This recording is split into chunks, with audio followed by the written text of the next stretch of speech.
My name is Nikhil Joseph Dharan, and I grew up in North Carolina and Indiana for the most part, as well as a 3-year stint in Shanghai, China. And both my parents immigrated from India, so I would usually visit India at least once a year. So I'm a historian of modern South India, and I focus on the history of science, technology, medicine, as well as environmental history. So the questions that really interest me are specifically around chemistry and related forms of knowledge. I'm really interested in how the kind of fundamental process of transforming something into another falls into both kind of expert chemistry as well as different kinds of knowledge such as leather tanning or soap making or essential oil distillation. I look at these processes and actors specifically in the context of 20th century South India, and I'm particularly interested in how they get mobilized for projects of industrial development. And finally, I look at how these industrial development projects and their supply chains further the extraction of forest products in South India, looking at things like tree bark, different kinds of fruits, and other what would be called non-timber forest products. One experience that really shaped my interest was during my archival fieldwork in Chennai, which was a meaningful period because it was the first time as an adult that I was spending a long stretch in Chennai, as well as spending time with my husband and his family. And for a few grueling weeks, I was in the archives and trying to do some detective work about a particular medical school and institution that was started during the colonial period, trying to figure out what happened to it because I knew for a fact that it didn't exist anymore, and yet it seemed to be such a kind of experimental, novel, innovative place that I really wanted to figure out, what became of it. And after weeks of digging through the archives, I finally figured out that what remained of the medical school, which was solely focused on traditional Indian medicine, had actually become a purely biomedical medical school focused on allopathic medicine.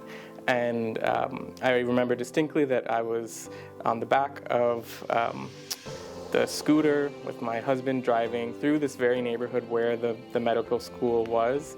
And I mentioned this to him, and of course he'd heard me for weeks telling him that I wasn't sure what happened to this place. And he was surprised to hear that this Kilpatrick Medical College had this prehistory as a kind of integrative school of Indian medicine, where Indian medicine and biomedicines were sort of meeting and forming new kinds of knowledge production and practices. And my husband is somebody who grew up in Chennai, so for me to have done some research and kind of teach him something about the city that he grew up in made me feel like, peeling back the layers of history can really be enlightening because you learn things that you wouldn't even know just by being there or growing up there. So that really motivated me to continue learning more about this place and this culture. One thing that really motivates my work that comes from contemporary India is the state of industrial development in South India.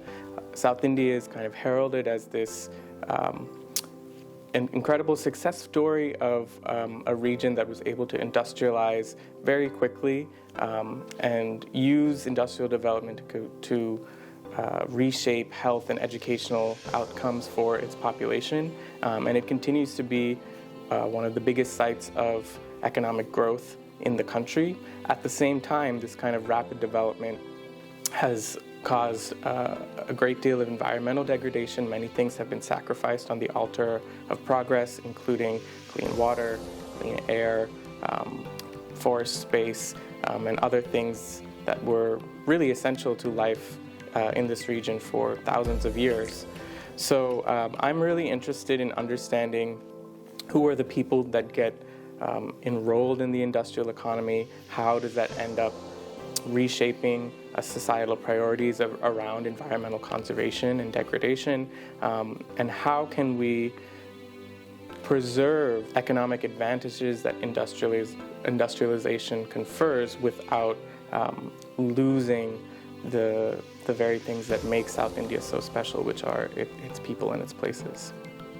The Cassie Sobti Fellowship came to me at a really crucial time when I was just in the final stretches of finishing the dissertation. It became a really wonderful place to work and focus, but also be in dialogue with other fellows and visiting scholars. I had been attending Cassie events for many years and always found the seminar to be a really unique place where scholars of different disciplines can ask questions across fields and try to think together about the really pressing issues facing contemporary India and South Asia today. I think my favorite thing about Philadelphia is that it's a small, big city. It's small in that it's easy to get around. I see people I know in my neighborhood and around the city.